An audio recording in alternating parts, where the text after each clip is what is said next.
Here's a few words with Jesse Bond of Southwest Fire Academy. Hey, Jesse. Hey, man. How you doing? Good. What's coming up with SFA? Not too much coming up over the next few months in the summer. We do have a few things that we're going to be adding probably in autumn, and we just added a bunch of new boot camps to our 2024 calendar. So just keep your eyes posted. We're talking with instructors and going to get our course calendar ready for next year. So that's on the way out.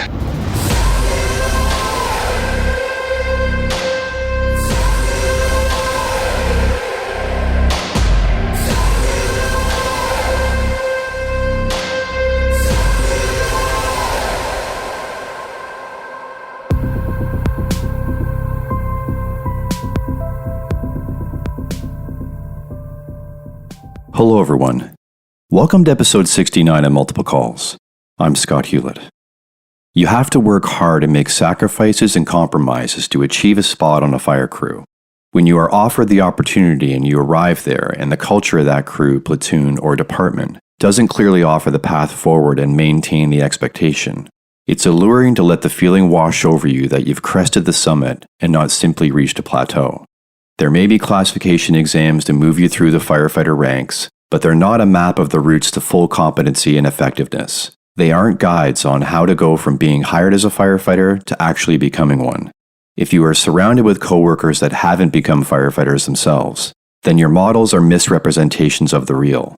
Take moments to truly look at the people in the system around you. Allow the scales to fall from your eyes and ask yourself, are these people firefighters? Is this a fire department? What other models and mentors are out there that I can emulate?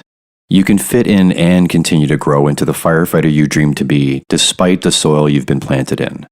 Here's my chat with Scott Heywood. Why don't you kick things off by telling me where you grew up and a little bit about your family? For most of my life, I grew up in Buffalo, New York, here, until I was about 13 years old. Being the oldest of four, I had two brothers and two sisters. I started getting a little rambunctious. So my mom, who was divorced from my father was a military lifer. She decided to send me to live with him, hoping that it would get me to go down the straight and narrow, per se. So I moved with him. We were stationed in Quantico, Virginia, just outside the FBI base. I stayed there through high school. Once I graduated high school out of Mullica Hill, Mantua, New Jersey, I decided I wanted to move back with my two brothers and my sister that were still in Buffalo and my mom. And then I've been here ever since. I also did a stint in the Army. After high school, let me just backtrack. After high school, I followed in the military footsteps, per se, and signed up to be a military police officer in the Army. I did 2 years in the military, and when I was discharged, I then moved back with my father before deciding to move to Buffalo, New York with my brothers and sisters. How was school for you all the way through until you enlisted? I was a very mediocre student, not for a lack of, I wasn't dumb per se, I was lazy. I had to be pushed and prodded by my father to get C's. I would find myself waiting until the last month of each semester and then just hitting it hard in order to get the C's. So it wasn't that I couldn't do it. It wasn't a priority for me, unfortunately. I wish I would have done better. And then when it came to graduating high school and I asked my father to go to college, and he was like, I had to fight with you all 4 years of high school to get you to get C's. You think I'm going to send you to college? So that's kind of why that, and my father was in the military. So that's why I kind of leaned towards the military for the GI Bill and stuff like that. Any other mentors or guides other than your dad growing up? I'm a firm believer that I have mentors in the fire service that are all different ranks below me, ranks above me. I mean, I'm currently working under a division chief that has pushed me to operate outside my comfort zone and isn't showing me a whole nother side of the department that I didn't even know was there, nor did I want to know this aspect of the job. I'm more of a in the street guy, but this is just really, you don't realize how much of the fire service is out there until you get out of your comfort zone. And that's kind of, she's really pushed me. I'm not going to say I liked it all the time, but I knew it was for a greater good. I've worked under great chiefs like Mike Lombardo, who's just a legend in the fire service. He's forgot more than I've ever known.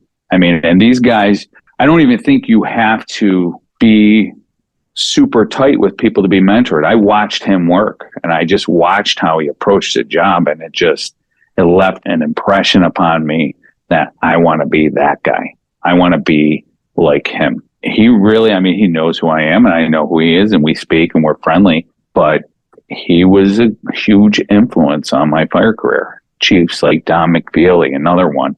He was a division chief that I worked under.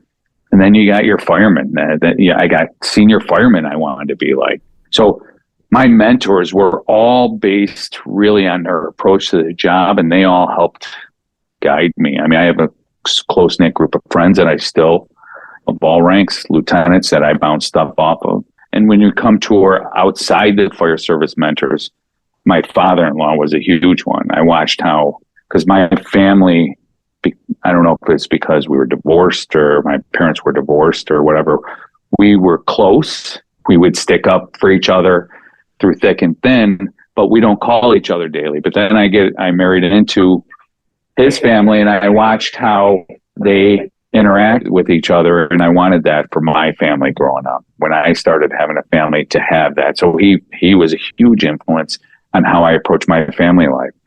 How was the military experience for those 2 years? Did it straighten you out the way it was hoped? And was it a culture shock for you as much as you had an idea of the service from your dad? I'm a firm believer that there are no mistakes in life. There are lessons. And that was a lesson in my life. I wasn't as disciplined as I should have been. Otherwise, I'd have been promoted up the chain a little faster and done much better in the military. I don't think I got the most out of the military. And that's one of my biggest regrets in life is I didn't get the most out of that experience that I could have, because I was right out of high school, literally graduated, packed a suitcase, went to basic training, went through AIT. I tended to you learn though about yourself. I tended to do more again in the hands-on field aspect of it better in that than I did in the clerical and other aspects of it and staying out of trouble. Being the oldest and a single mom, you were unsupervised. So I was a little rowdy growing up, and I've learned to kind of discipline that aspect of my behavior over the years through multiple lessons. You do get stuff out of it. I didn't get the most out of it that I should have, or I could have. Were you athletic as a kid? Was the boot camp something that was new to you, that level of physical exertion? When I grew up, we played sports, whatever season it was, we were outside playing all day long. I was super athletic. I enjoyed sports. I played baseball in high school. I signed up for football, my discipline, and I went through all the two-a-days and all that, and decided that wasn't for me. Even though I played football growing up all through grade school, I enjoyed the going out back and playing. So I always did pretty well, I thought, as a sports player. Why leave the military? Why not stay in? What made you want to venture out? The discipline at the time. I was still sort of undisciplined. It wasn't for me. I mean, it's a like I said, it's a huge regret I have, because I think I could have really excelled at it I'm a firm believer we can excel at anything we like. It's the really disciplined individuals that excel in the things that they don't like as much. And I didn't have the discipline at that time coming fresh out of high school. I didn't like being told what to do, I guess. And what did you get up to in between the military and the fire service? Or what was your first exposure to the fire service? What made you want to take that as your next path? When I got out of the military, like I said, I moved back to New Jersey, and I worked for a buddy. He still sells paintballs. As a matter of fact, we sold paintball equipment, and he's a really, really big company. But I just missed my family. So my two younger brothers, and my sister that were in Buffalo. I still had my other sister in New Jersey with me, but I grew up with the other three. So I really miss them, and I wanted to move back there. In my family, I'd had firefighters. My uncle was a firefighter. My grandfather was a firefighter.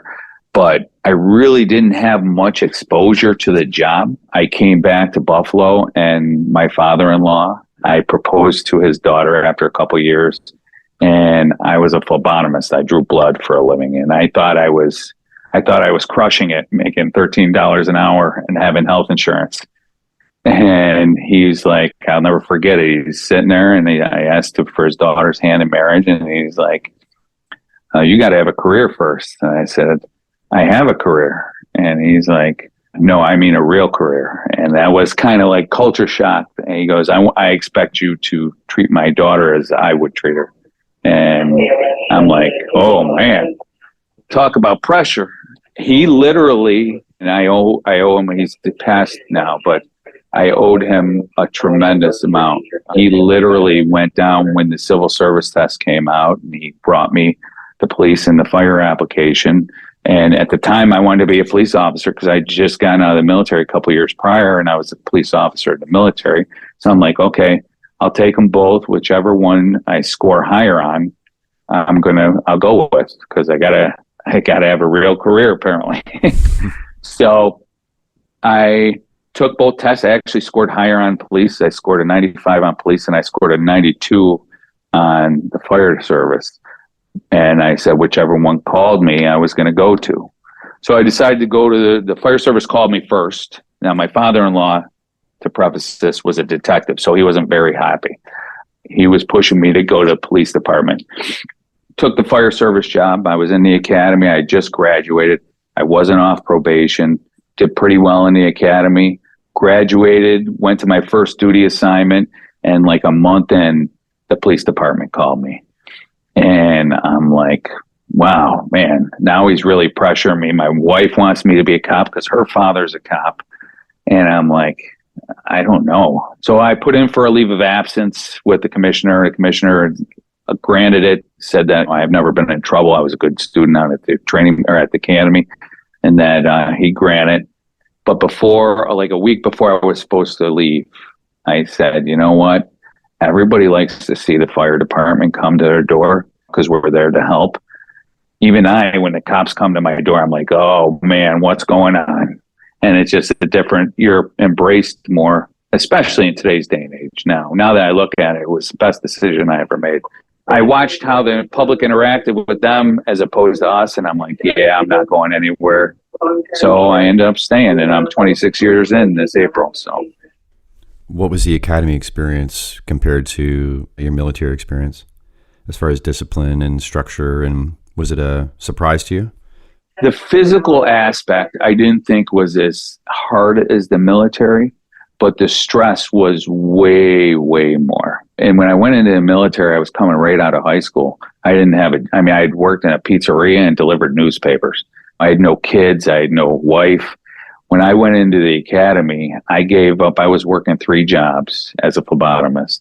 I had a brand new kid, was like a year old, and I was like, and I'm newly married. I was married like a couple, maybe a year before.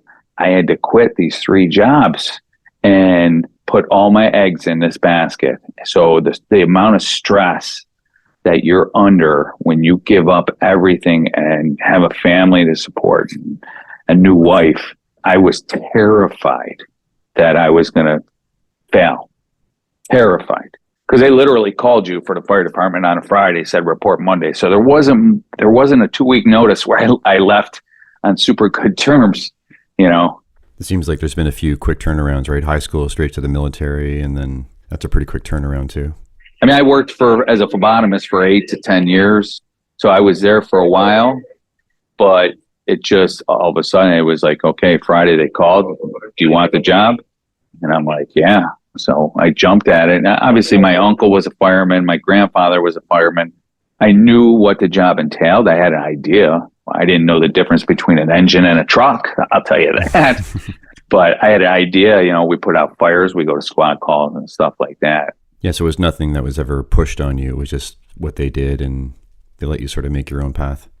100%. And I do that with my sons now. I have 3 sons. I have a 25-year-old, a 24-year-old, and a 21-year-old. I told them growing up, obviously, if they want to be a fireman, and one of them's actually in the academy in Memphis right now. He's in his 3rd week, my youngest. And my oldest is very high on Buffalo's list. But I don't, and I always told them, I don't care whatever you do, be happy, but do the best. Be the best. I don't care if it's a garbage man. Be the best garbage man you can be. Be the best police officer you can be. Whatever you decide that makes you happy. I don't care if it's a park ranger.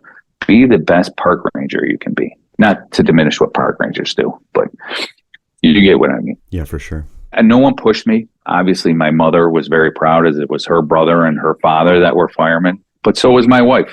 So was my father-in-law, who was a cop, despite him wanting me to come on the force. What were your rookie years like? I was on the job. I think I graduated the academy in June, and 3 weeks in at my first duty assignment, I'll never forget it. I was working, and we had a line of duty death. Firefighter Mike Seguin from Engine 33, which I ended up being stationed there later on for a decade. Firefighter Mike Seguin was killed in line of duty. He was operating in an attic that we believe was started by fireworks landing on a Yankee gutter. And I remember working and the chief coming back from the fire, and because we were in an engine truck in a chief house, and the chief came back and he's like, "It's not good." And I'm thinking, man, what did I sign up for? And then you go through it, and obviously, I mean, most of the people in the fire service are watching news, and I know we were going to talk about it later. Most of know that we're currently going through another tragedy. We just lost another member on Main Street in our downtown district in a 3-story ordinary building fire. I mean, unfortunately, over 26 years in April, I've had to bury 5 guys. It's not an easy thing. Our department's kind of reeling right now. We have a very young department. I would guesstimate that 80% have never gone through a line of duty death, and that was good for them. Unfortunately, when you do go through your first one, it doesn't get much easier. 5, 1, 3, it doesn't get much easier. It comes and goes in waves. And everyone handles it in a different way. Yes. Over the years, obviously, I mean, I've always been drawn to the inner city as a fireman. I believe that's where I could learn the most. I also believe that that's where I could do the most good, where I could help the most. And those crews were ultra aggressive. So I've always been drawn to the inner city. So it's tough. Guys, my wife will tell you that, like, guys will come up to me, "Do you remember when you did this at that fire?" And I'm like, no. There's a lot of stuff. My wife will tell you that I just choose to forget or choose to block out. And I'm sure someday that it will all come full circle. It's not good to compartmentalize things like that. Obviously, I have my close circle that we talk about things, especially the higher up I feel like I get, the more you have to be the leader. You have to be the guy that calm in the storm. And then there's a time and a place to let it go. I don't drink anymore. For a while there, if you ask my wife and anybody that knew me, I was off the rails a little bit.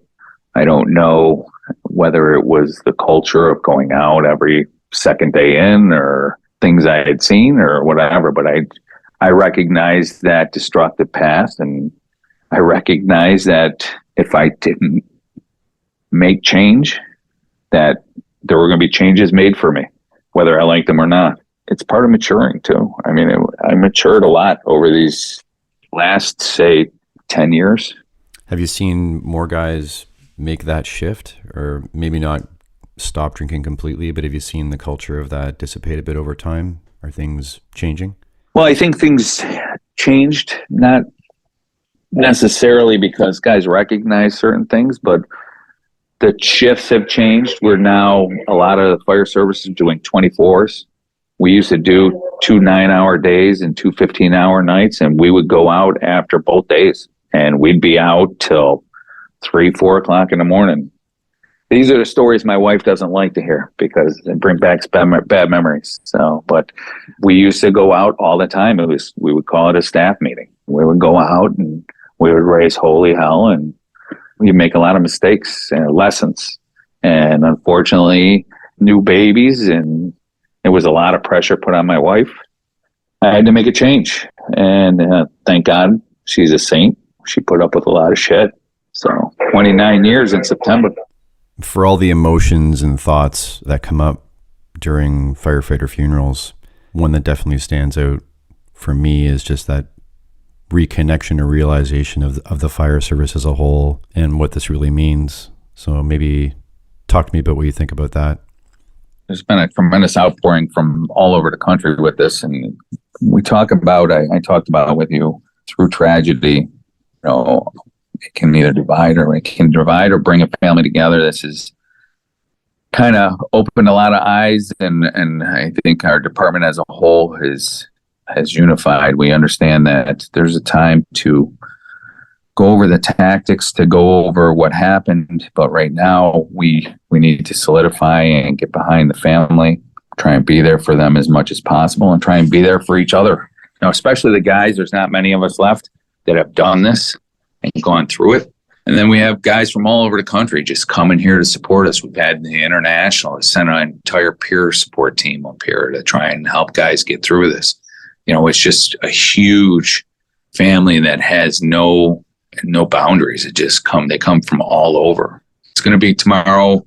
It'll mean a tremendous amount to the family to see the number of people that have come just to recognize Jay, his efforts the other day. Has it been a common arc through your experiences of this that people come out from the woodwork and start questioning tactics, maybe out of ignorance? Is there pushback like that? You understand, guys want answers. Guys want to know what happened. Their friend passed away, their coworker, someone's father, someone's husband passed away. People want to know. Guys that were there, I was there. Chiefs want to know what happened. Firefighters want to know what happened. We all want to know what happened and what we can do to not have to do this again. Unfortunately, with our job comes inherent danger, and I don't know that we'll ever eliminate it, but by getting those answers, we will be able to try and minimize the risk a little bit. There's just a time and a place for it. One of my firefighters from when I was a captain at 33 asked me, about some of the tactics. And there was a quote by John Salka out there that's talking about questioning tactics and when we're not there or when we arrive late, because we don't know what happened in the beginning. We're trying to find that out, and it'll all come out. There'll be a NIOSH report, obviously, and stuff like that. There's an internal investigation within the department that'll come out. We all want answers. We all want to know what happened. The family wants to know what happened. Just right now is not the time, in my opinion. Let's be there for each other and the family. We'll start to revisit it after that. Absolutely. How's your trajectory been through the department as far as promotion, and maybe touch on instructing if you've gotten into that? I was a firefighter for 20 years. I didn't take a promotional exam until I had 20 years on. I was having a lot of fun. Like I said, I am more of the hands-on guy. It's very difficult. That's probably my biggest weakness as an officer. Whether I was a lieutenant, captain, or chief, is I want to do it. I have trouble telling people to do it because I want it done. I want it done a certain way, and I've learned to be better at that by training them the right way to do things. Instead of give someone fish, you feed them for a day. You teach them how to fish, you feed them for a lifetime. So you try to leave it better than you found it. When I had 20 years on, so before I got to the promotion aspect, I worked all over the city. I was predominantly on the east side. I was at Engine 22, which was on Broadway. I got that. It took me 77 bids to get a busy engine. I got to Engine 22 on Broadway, and I'll never forget it. I was there for 3 years. We were running. We were going to fires like crazy.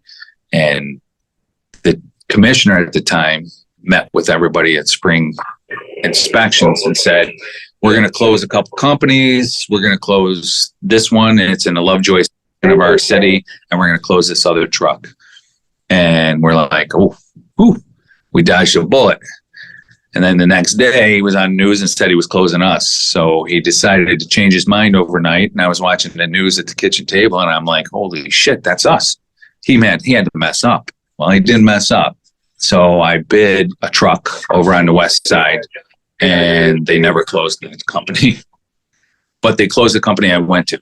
So then I left that one because they closed. Truck 9 on the west side, I left that one and bid truck 12, which is on the upper west side, and they closed that one. So I was like, uh-oh. I bid engine 33 at that time on the east side back to the inner city. And those guys were worried they were going to close because I came there. But we ended up staying open. And I stayed there for a decade. We talk about diversity and stuff like that within the fire service. It was a tremendous learning environment for me. I had some of my best friends were there. I was the only white guy on the crew, but they treated me like a brother. And it opened my eyes to the way people throughout the city. I grew up in South Buffalo, which is a predominantly Irish neighborhood. And it kind of opened my eyes to there's a bunch of different ways of life out there, and we need to be understanding. And those guys welcomed me in. They were a little leery at first. Once I got there, they realized I was there for the right reasons, and they embraced me, and they taught for a decade. I was there before I decided to bid the rescue. So I bid the rescue, and now I was 260 pounds at the time because I wasn't in my fighting shape from high school. I was 260. I was about 5 foot by 5 foot. But I never had a problem doing the job.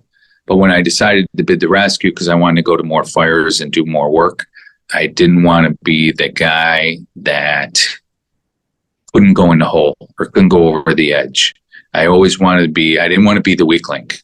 So I started losing weight and working out again, just like I did in high school. I ended up going from 260 to 160. I got to the rescue, and those guys, I'll tell you, and we talk about, again, operating outside your comfort zone. Those guys, their mantra is Jefferson and Kingsley, 21-6 in a rescue, where respect is earned, not given. And you go there, and if you didn't do what's expected or you were turd, for lack of a better term, they let you know.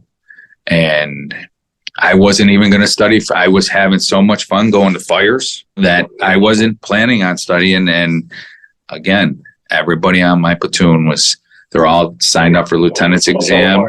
And they're like, what are you doing? Go sign up. And they pushed me to sign up. And we had 33 of the top 50 were out of that house getting promoted.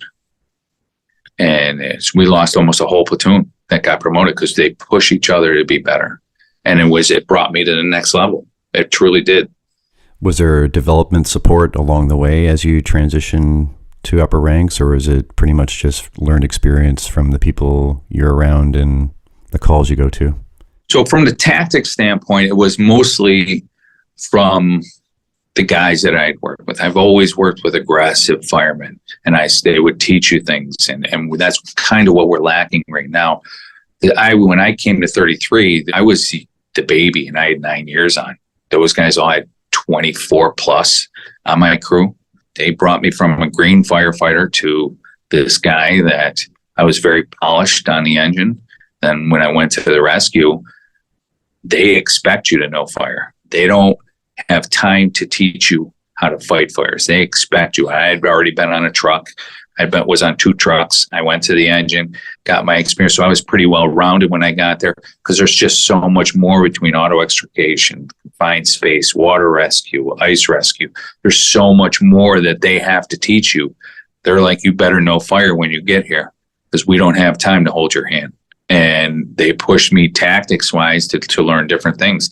So I would also, when I'm working out, because now I'm trying to stay in shape and get in shape for this next chapter of my career, and I would watch training videos because I didn't, whether it was physically or mentally, I didn't want to be the weak link. They told me we're going to do a pickoff. I wanted to know. I didn't want to have to ask. There's no time to ask at the scene. So I wanted to know exactly what I was doing. I never wanted to be the dummy in the group. I'm just a high school graduate, never went to college. Went in the military for a couple of years. I am your Joe Schmo. The thing that separates me is I try to outwork as many people as possible and try and be, because it's the higher up, the more responsibility you get. Now, when I'm back on the line, I'm currently in safety position, but once I'm back on the line, you're going to be responsible for 35 guys at a fire. And it's something you can't take lightly. And if this recent tragedy hasn't solidified that opinion, I don't know what will. I got promoted to lieutenant out of the rescue. I was lieutenant for 2 years. I bid again over on the east side at the inner city. over to Engine 3. I had a great crew over there. It was kind of bittersweet. I took the captain's exam, and I hadn't anticipated going past lieutenant, but I saw that at different levels, the higher up you go, I always believed you can take the next test to promote positive change at a bigger level. So I was making positive change. My crew was, I had a great time with my crew. They're good firemen, good young guys, but I wanted to create bigger change. So I wanted to do it at the house level. So that's why I took the captain's exam. I took the captain's exam, got promoted, returned back to 33 after 2 years as a lieutenant. Went there. The house was an ultra aggressive house, very set in their ways. We made a lot of changes. We came together as a team. I mean, they really have. I can't say enough. They were going through some things prior to me getting there. I went there and we had a vision that we shared, and I laid out the path to how we were going to get there. And everybody to a man, except for maybe one guy, bought in, and we made it happen. After 2 years as a captain, I said, oh, I'll just take the chief's exam just in case. And I don't even like to tell people because I had no intention of taking the chief's job. And I didn't study, but I did very well on it because I truly live like that. When it came to the exam and I was being questioned and I was being asked certain questions, I just fell back on everything we were doing at 33. Training schedule, how we approached the job, how we approached our equipment, everything. And I ended up doing very well and got promoted, and I was the first chief promoted. Then it kind of put me out of my wheelhouse. I loved training, but I didn't love training at the classroom. I loved the hands-on stuff, and you got to push yourself. And I was the chief of training from October to just recently. And we just finished up our first line supervisor training program for our lieutenants, an 8-week program training those guys. And I love training. Don't necessarily like the classroom portion. I'm okay at it, I think. I like to say, I relate to people because I don't think of myself as, I don't even care what they call me, whether they call me BC, chief. As long as you're not disrespectful, I've always just related to people on a human level. They know who I am. They know what I'm about. I don't hide it. I don't put on a persona. And you ask my wife, I am the same person when it comes to the fire service at home when we talk about it as I am when I go to the job. I take it seriously. I mean, I've lost 5 brothers that were killed in the line of duty. I know what happens when things go wrong. And it's very rarely that it's one thing that goes wrong. It's usually some dominoes that line up. And so I approach it very seriously, probably too serious for some people, some firefighters, or maybe even chiefs or lieutenants. But I've been around a minute, and I've seen what happens if you become complacent or let your guard down on this job. When did you first get into an instructor role in your career? When I had 3 years on, another guy that's in my inner circle that I always lean on or I bounce questions off of. He's a captain over at Truck 4 now, Sean Egan. He and I, when we had 3 years on, wanted to be county instructors in Buffalo. We're as green as they come. And we drove down to Montour Falls, the State Fire Academy, and we took our instructor on our own, paid for the hotel or for the lodging, paid for our meals, all of that stuff, and got our instructor then. He went on to instruct. I did not. I interviewed for a job. I didn't get it with the county. I really started instructing just at the company level, not even so much as a firefighter, but as a lieutenant. I started because I knew what I wanted to do. It's the basics. If you have the basics down, you can get through 85% of this job. The rest we can kind of figure out. If you don't have the basics down, you're going to struggle. So we hammered the basics. And obviously I grew as a lieutenant. There's things that the way I did it as a lieutenant that I don't do now as a chief. I think we're all constantly growing. But once I got lieutenant, once I was a firefighter at the rescue, and I started seeking out all the resources that were out there to train on for myself as a firefighter, I realized, oh my God, there's this whole nother side of the fire service that's out there. I'm a medium-sized fish in a huge pond. I have people outside of the department that I lean on, inside the department. I started instructing as a lieutenant at the company level. Then I went out to the training bureau as the battalion commander for one of the recruit classes. That was, and I coach. So I kind of equated to coaching. I'm a high school baseball coach for St. Francis High School. I'm their JV baseball coach. I equate training to sports a lot. They kind of run parallel to each other, leadership wise, team wise, all that. So maybe that's what made me so comfortable teaching and instructing at a company level and even at a battalion commander level when it came to the academy. Did that recruit class. And I love watching firefighters, whether they're on the line or in a recruit class, go from point A to flourishing into point B. You watch that transformation into a pretty well-rounded firefighter at whatever you're assigned to. I was assigned to an engine as a lieutenant. But I'm watching them grow and you growing as an officer with them, that was super rewarding. The length of the academy, on the other hand, I wasn't real fond of that, but because you go from your 24-hour shift to your days, but it was worth it in the end. I still see all those guys that were in my recruit class, and there's that bond that, hey, I watched you as green as they come to watching you grow now as a fireman, and got a little sense of pride with most of them.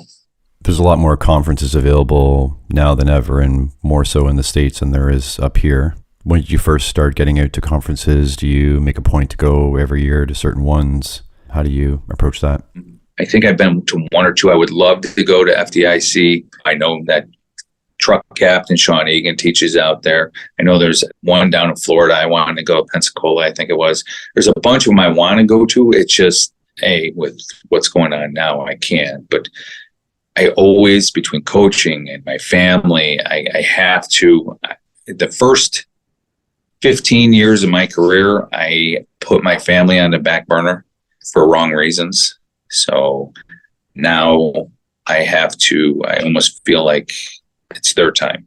I do as much as I can. I do a lot of online training, webinars and stuff like that. I follow a lot of guys. It's a lot different now than when I came on. There's so much material out there that at the click of a mouse that you can go. Now, obviously, I vet I'm fortunate enough that I have a lot of experience, but I vet what I pass on to my peers and anybody that asks for training material. But it's all out there. It's amazing how much material is out there, how much you can learn if you really set aside a little bit of time and put the work in. When did you first start making use of social media, and how has that experience been for you? Do you feel like it's mostly positive, then we're shifting things in the right direction? I started with social media. I always had a Facebook account for personal, but once I became captain of Engine 33, as a lieutenant of Engine 3, I didn't want to put out a Engine 3 Instagram page because I was only in charge of one platoon. But once I was in charge of the house as a captain, I started Engine 33 social media page. It's been a really positive experience. I don't run it anymore, but I started using Instagram for myself and just things I believe in and putting them out there. And if people want to watch them or people want to see them, and whether they're training videos or leadership videos, if they want to see them, click on it. For the most part, it's been super positive. There is no rhyme or reason. So because I've had guys actually misinterpret a post and thought I was talking about a fire they were at. I don't do that. I don't call people out on social media. I'm just not that guy. I'm not a keyboard warrior. I'm more of if I have a problem with you, I'll go and I'll have that conversation with you. We'll work it out one way or another.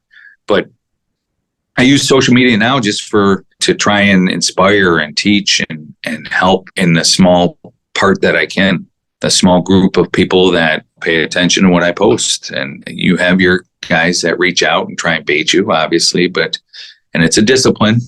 And I've typed a lot of stuff on there and then backspaced a whole bunch. I just try not to engage with that stuff. There's very, very rarely are there any negative comments or anything like that. I promote training, I promote leadership, and it's hard to really challenge on those things. I guess you could if you really wanted to. The crews you've been on have been very aggressive and had a strong fire culture. Is there a strong baseline fire culture in your department? And at your level now, how are you trying to either influence it to shift it to be even stronger or maintain it? Our department is a very aggressive department. We go in on structure fires operating off of a booster tank with a second in due company dropping a reverse lay and feeding, giving us a feed. So we don't have a secure water source. We're operating off of our booster tank.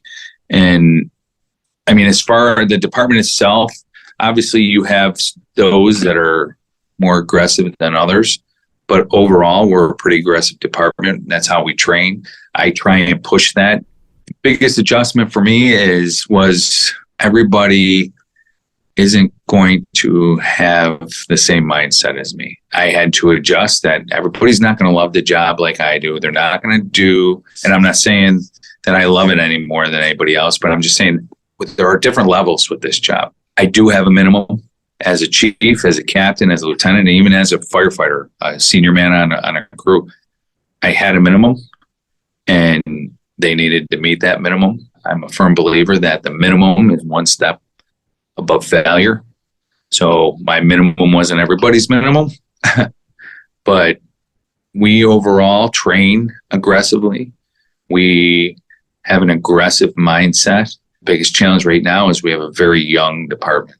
I went to a retirement seminar probably last May just to look into retirement, and the entire command staff, every battalion chief, every division chief could retire the next day if they wanted to. And now all these young firefighters, all these young lieutenants, these young captains are going to be the next leaders. And so I try and promote positive change and train up guys as much as I can so that they're ready. Some like it, some don't. I have a job to do, and my job is to try and prepare these guys to be the next lieutenants, the next captains, the next chiefs. Overall, it's pretty aggressive, especially for a small city. We only have 295,000 people here, I think. You know, we get a lot of work per capita. Part of maintaining or achieving a strong fire culture is accountability, and we can talk a lot about how important accountability is, but maybe on a more practical level, as you've moved through the ranks and where you're at now, how are people held accountable in a practical sense? Like, how does it play out? How do you approach it? As far as with me, accountability, it starts with me. When something goes wrong, the first set of eyes are on myself. I want to know, did I fail somewhere? Is there something I could have done better? Did I not convey my message as clearly as I possibly could have? A lot of the mistakes that happen are communication issue. Once I've determined, if a guy is, I'll usually, again, I try and be that personable guy and talk to whoever it is on their level and explain to them what I'm looking for and the direction we're going. And most 90% of the job, guys want to be good. Now, about 70% of that 90% are willing to do what it really takes to be good.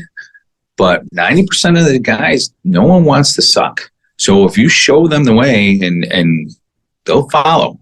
I very rarely, I think I've been an officer since 2000 and I don't know, since when was it?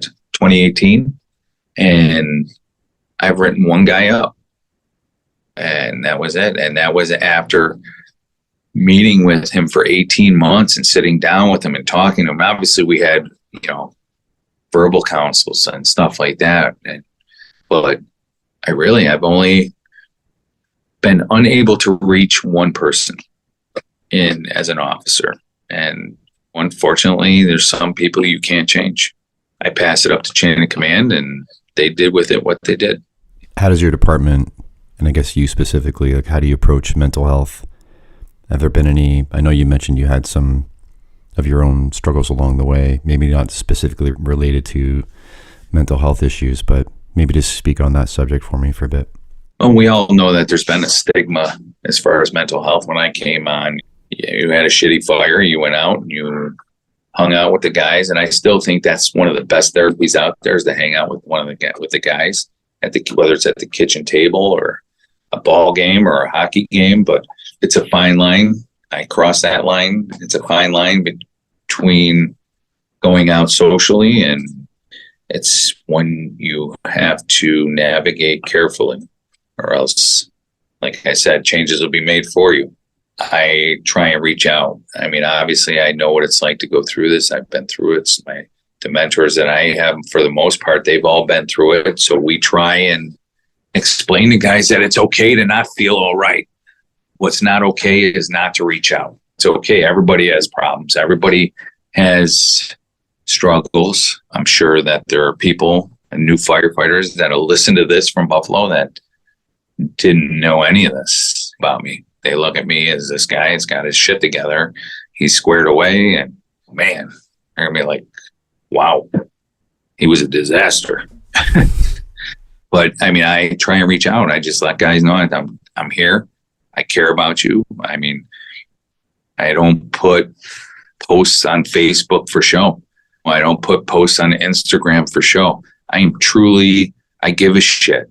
I give a shit about each and every one. Even the guy that I didn't get through to, I don't wish any ill will on him. This is a dangerous job, and I've seen it rob us of some good firefighters, whether it's suicide, whether it's line of duty deaths, whether it's alcohol, whether it's drugs. I've seen this job and the stress that we come across take a lot of people. And all you can do is let them know you're there for them. There are resources there. After this, I reached out to some of the guys that were dispatching. They're often forgotten. They're as big a piece of that machine, and for lack of a better term, the 911 machine that we are, and they're vital. They're listening on the other end, feeling helpless and unable to do anything other than dispatch and do that well. They just can't stop what's happening. It's helpless. It's almost like survivor's guilt. Over the breadth of your career, you've obviously witnessed a lot of change, societal and within the fire service, and it's going to continue to change. How are you navigating that? Are there traditions you see that you know we should leave behind and replace with something new? Are there traditions that at our own peril, we can't get rid of them, the glue that holds us together?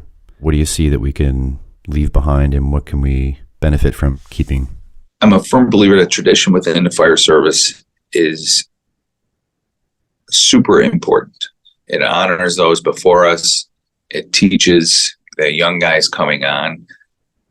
It's how we approach those traditions. I think it's how I see it like even generational, and I don't want to harp on different generations. When I came on, they told you to shut up and get back. Now I find it's your approach. A lot of your approach with tradition, the way you convey your message. I'm a firm believer when I talk to guys, giving them a why. Why do we load the hose this way? Why do we do this? Because this newer firefighter generation, they want to know why. Back when I came on, they just said, shut up and do it. And that doesn't work anymore. Fortunately, we're evolving, and it's you adapt or die. And I think we need to evolve as a fire service with a lot of things. We trained differently. We no longer ride in the back of our mom's car with no seatbelts on, jumping around.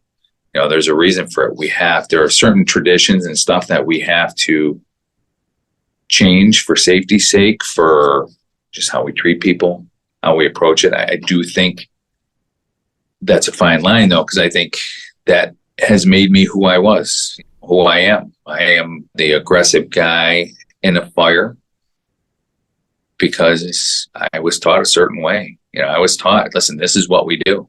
Well, I don't have time for questions, just do it. I'm torn, obviously, because I love tradition. I love the fire service. But I think we have to be a little more patient with the newer firefighters that are coming up. Do you think it's easier to teach someone with grit how to integrate compassion and empathy, maybe the softer side of things, than it is to take someone that is very strong in the softer skills and get them to harden up? Oh, no. I don't think it's easier to teach someone with grit to have empathy than it is to teach someone who has empathy to be gritty. Listen, this job comes down to heart. you need that. I think it's a balancing act. I'd rather have someone with grit and like them a little less. If it's my attic and my kids are up there, I think you have to have both. I mean, you really do. It took me a while, so I try and balance it. I was more gritty guy that just had no patience. I still have, my patience are a challenge. I try and be a little more empathetic. Maybe it's the tragedy you see and that you live through that makes you a little more empathetic. Maybe working somewhere I'm not living has opened my eyes to another way of life, and that made me more empathetic. Maybe the mistakes of my past, I don't know, but I think you have to have both. And you can have a little more of one than the other. But I think if you have a little more empathy than grit, you're probably not as good a firefighter as you could be. Whereas if you had more grit than empathy, when it comes to tactics and doing the job, you're probably better. And obviously your immediate goal for yourself and your department is to honor this loss you're going through. But prior to this occurring and then looking to moving ahead in the future, what's your hope for your department? What things are you hoping to bring to change and keep progressing and move forward? And I've told you, I believe through tragedy, unfortunately, for the entire fire service, not just my department, most of our biggest lessons are learned through tragedy. The best thing we can get out of this is to honor Jay's memory by learning from what was done that day, what we can do better, what we need to continue to do, and implement that on the line. And then we're going to sit down after this, after everything slows down a little bit, analyze what took place that day. As the safety chief, I'm going to do my best at my level to make sure guys go home. Sometimes it's out of our control. We saw that the other day. Sometimes there's just nothing I can do. And that's the hardest thing to move on with. That you couldn't do anything, but we can do stuff going forward. And we can learn from things that we didn't do well or we could have done better. And I'm not saying that there was any one person or any one crew or any one chief that didn't do a certain thing. But I am saying that at the end of the day, whether it was Mike Seawin in 1996, when I first came on, we got thermal imagers in our department because of his passing. And every day, every time I look at a thermal imager, I think of Mike. And when we lost Chip and John on Genesee Street in the Delhi fire, we ended up getting an accountability system in place to try and keep our members safer because we recognized that that was a gap. And now when I see those accountability systems, I think of Chip and John, and their memory will go on forever. When every time I teach a transitioning class, transitioning from firefighter to officer class, I talk about it. We owe it to those guys to be better, whatever it takes. And that'll be my goal going forward, is to learn from this and be better, train more on the gaps that are exposed, if there were any, and just try and do my best to promote positive change while I'm here. In those cases where there was nothing we could have done that was out of our control, despite our best efforts, there's definitely some solace that comes from knowing that we put the work in ahead of time. We were as switched on as we could have been. We did everything we could. It really speaks to why putting in the work and the effort really impacts everybody in a distinct way. 100%. And that's one of the things I talk about my transitioning from firefighter officer classes. You want to be able at the end of shift to say, I did everything I could to prepare. And you can't possibly prepare for everything, every situation possible, because you only have so much time. But you want to try and prepare as much as possible, because if you're waiting until that bell goes off, you're going to be chasing your tail. I approached every call I went to as a fire, or every squad call as a serious emergency, because if you wait to see what it is, you're going to be chasing your tail and you're going to be reeling. So complacency kills in this job. I always try to approach it with the utmost seriousness so that I didn't get caught That's why we train. That's why we stretch. You ask my guys at 33 how many times they stretched. It was every day. Every day we stretched or did a feed, and we were good. I mean, we became good at it. Like I always tell them, the Buffalo Bills, even though they got knocked out of the playoffs this year a little early, the Buffalo Bills don't practice 8 days a month. The 8 days we work can't just be it. You have to just try and read something. Try and stay on top of your game, because if you're only practicing 8 days a month, it's going to be tough. And this schedule is a huge detriment, in my opinion, to the fire service. It's great for the guys. It's first time off with their families. But when you're working 8 days a month, and that's taking no time off, instead of 15, 16 doing the job, you're not going to be as good as you were. I mean, it's very difficult unless you do stuff on your own. Conferences, Zoom, webinars, whatever. Get the reps in on the days you're working. Get the mental reps in on the days you're not. And I can't expect everybody to do that. Despite which schedule we're on, do you agree that it's logistically impossible to give every firefighter the amount of training that they need? That it really is incumbent on each person to fill those gaps on their own? Yes, 100%. There has to be some self-reflection on what can I do to be better. If you wait for someone else to do it for you or bring you to it, there's just not enough time. I mean, there's just so much out there, so many different situations you could be thrown in. And I don't want that regret. You're always going to have some regret in this job, but if I can minimize it by training, I'm going to do it. So you got to do it on your own. You got to seek out that. And I tell my guys, I'm always here. You have questions? You want me to come out? I'm killing myself trying to get out of this office. I'll come out and help you train, or I'll come out and talk to you about stuff. Whatever, I'm always available to anybody that wants to reach out and talk about training and stuff like that. One of the most prevalent topics, I think, on any conference tour or fire service medium really is leadership. Do you think it's possible to teach anybody to be a leader, or do you think there's certain aspects that can't be taught that are necessary? I think the really, really good ones have it in their DNA. I think you can teach someone. It has to be genuine. That's the biggest thing I find. They need to know you're not putting on a show. You're not doing this for show. You're not doing this for Facebook. You're not doing this for Instagram. You're not doing this to sound cool. Listen, these guys and girls, they can tell when you're fake, and they're not going to follow a fake leader. And if you genuinely care about your people and you genuinely want to be good, they will know.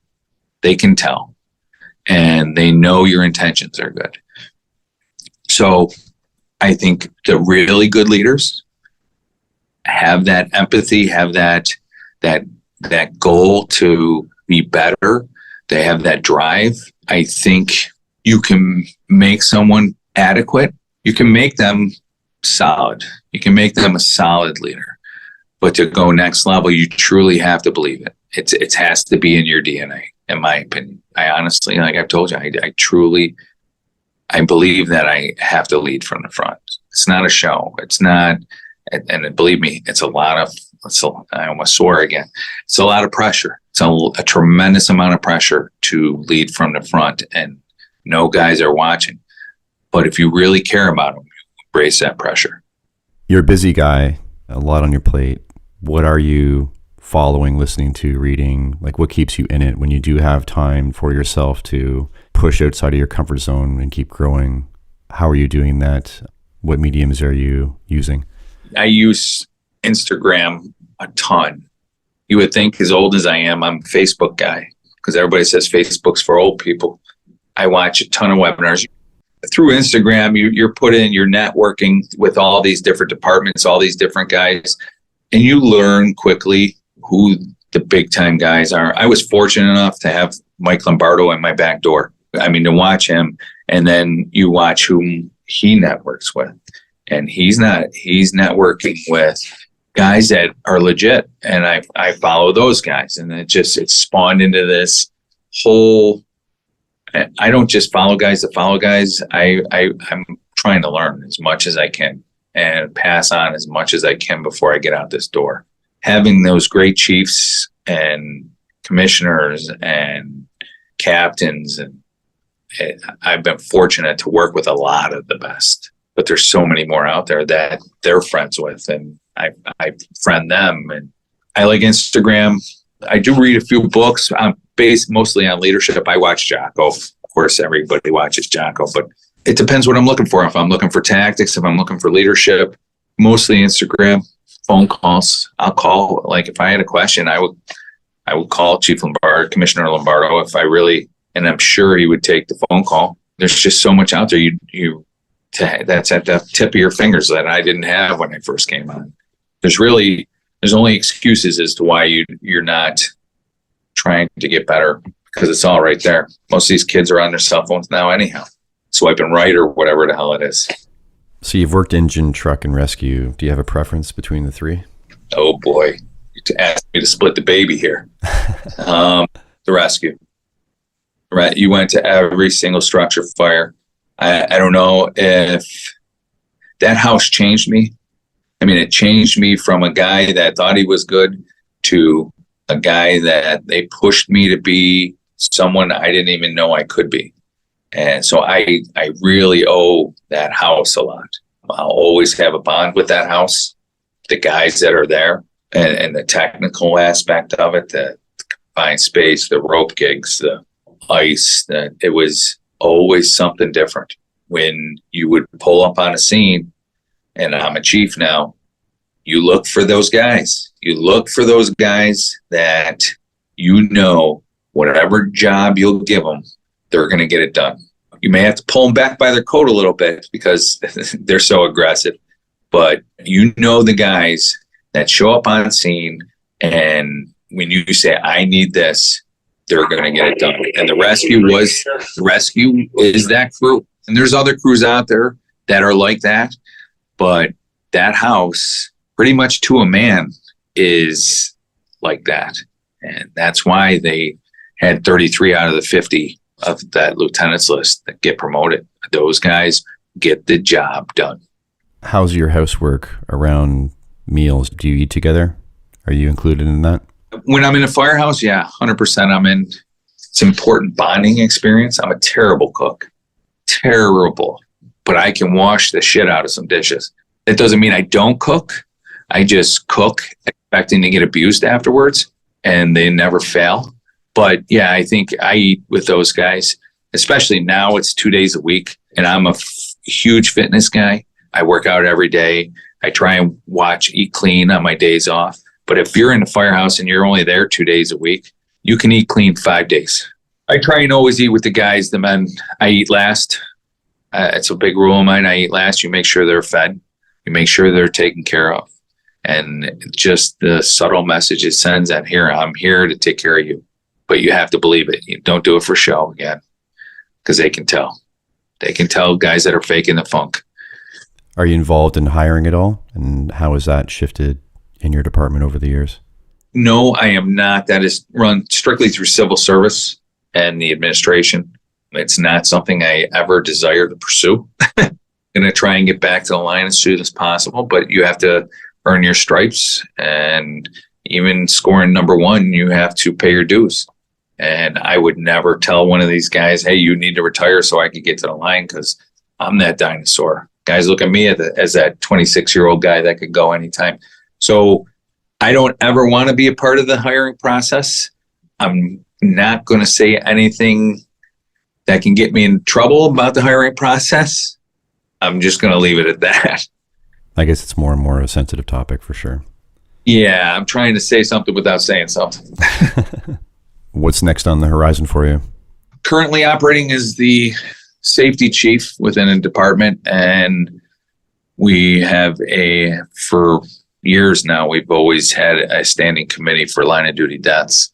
So for the next few months, that'll be unfortunately what's tying up most of my time is sitting down. But I think, obviously the department, Jay's family, the citizens they're owed some sort of what happened, some sort of sequence of events, what happened, what we can do better, what we did really well. And so I'll be deep diving into that for the next few months. There's not going to be a lot of time on top of that, I still get to go to fires as a safety chief, which is why I kind of came here. Is any structure fire that comes in, I can go to during the day. When I was at the training bureau, because the training bureau was outside the city, I could technically go, but by the time I got there, most of the time it was out. So obviously I'm still chasing work. I love the job. I love work.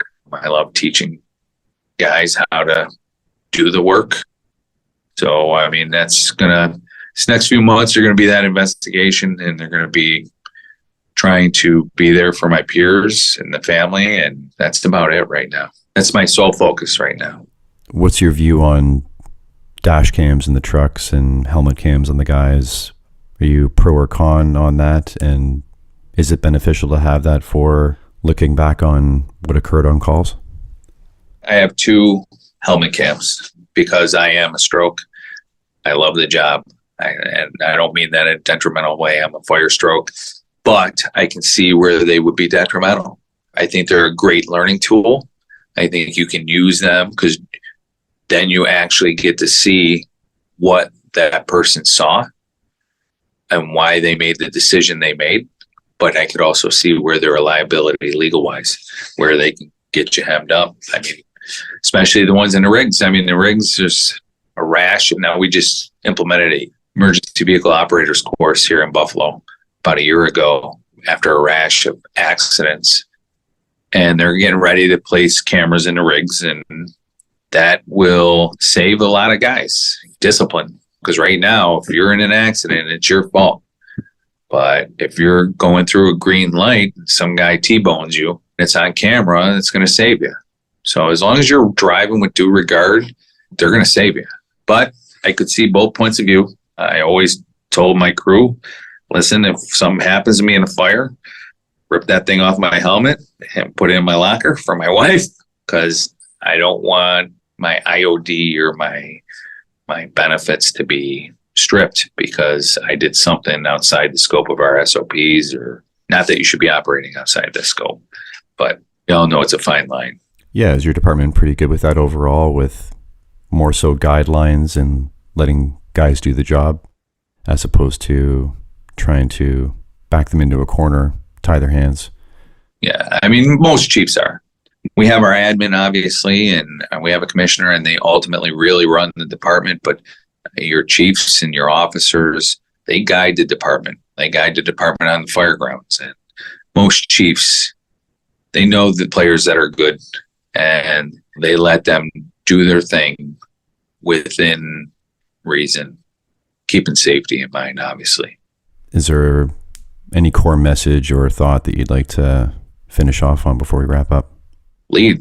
The fire service needs leaders. They need genuine, transparent leaders. In order to be a leader, you have to be transparent. You have to be self-reflecting. You have to be genuine.